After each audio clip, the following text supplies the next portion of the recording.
أسرفوا على أنفسهم لا تقنطوا من رحمة الله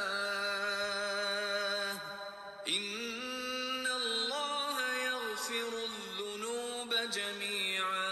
Bismillah ar-Rahman ar-Rahim, au nom de Dieu le miséricordieux, le tout miséricordieux, que la paix soit sur vous. Nous atteignons le 4e jour du mois du Ramadan et nous poursuivons notre voyage au cœur du pardon et de sa compréhension.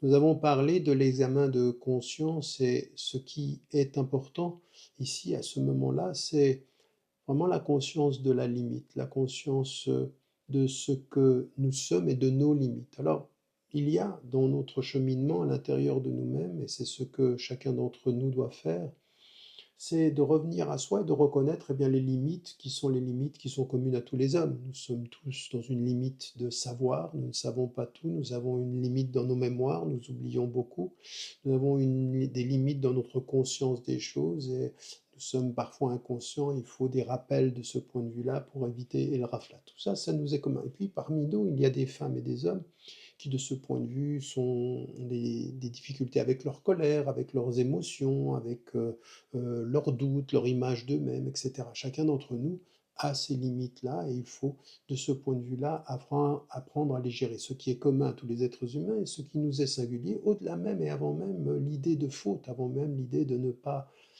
pouvoir répondre aux exigences de notre foi et d'agir comme il se doit. Donc, dans ce processus-là, dans cette conscience qui est la nôtre, dans la conscience de la limite, il faut savoir ne pas douter de soi, ne pas douter de Dieu, mais douter de soi. Pardon.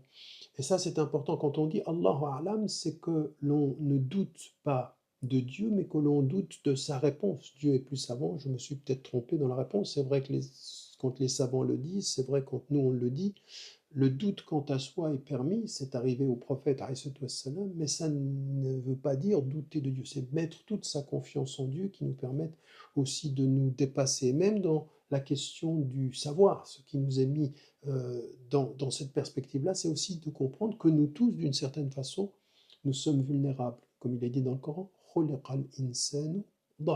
l'être humain a été créé vulnérable, il faut le savoir, il faut le reconnaître, il faut connaître ce statut-là. Et là aussi, ça nous amène dans cette compréhension d'avoir une sorte de rahma, une sorte de miséricorde, de douceur, de bienveillance à l'égard de soi-même et à l'égard d'autrui. Et à côté de ceci, même dans notre savoir, ce qui est dit dans le Coran, dans Surat Youssef, au-delà de tous ceux qui ont un savoir, il y a quelqu'un de plus savant. Et même si on était quelqu'un qui avait du savoir, il faut savoir qu'il y a plus savant. Et même parmi tous les hommes, il y a encore plus savant que tous les hommes. Et il y a Dieu, Allahu A'lam. Donc, cette compréhension ici de ce cheminement qui nous mène à cette compréhension-là, elle doit aussi nous faire comprendre que, bien sûr, il y a la bienveillance, mais avec la prise de conscience de ses limites, il y a l'exigence de Islah al-Nafs, c'est-à-dire la réforme de soi. C'est-à-dire, il ne s'agit pas de constater ses limites, il faut travailler à les dépasser. On oublie beaucoup, il faut tâcher de se souvenir, d'être minel dhakirin, c'est-à-dire de ceux qui se rappellent. Et puis, on a peu de connaissances, il faut que talab al-ilm, la recherche de la connaissance est essentielle. Nous sommes un peu inconscients, il faut se concentrer, il faut se réformer, reformer son être vers l'innocence pour se ramener, revenir vers Dieu. C'est ce qui nous est mis dans le Coran. Inna Allah la yughayyiru ma biqawmin hatta yughayyiru ma bi anfusihim.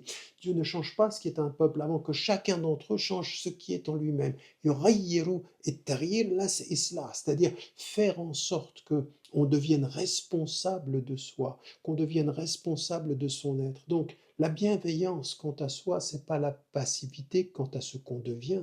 Non, c'est exiger de soi, par la bienveillance que l'on a vis-à-vis de ses limites, de devenir un être, un agent de son changement et de sa transformation, de la transformation de son être, de la transformation de son cœur. Nous avons les moyens de devenir meilleurs. Et c'est ce qui nous est demandé.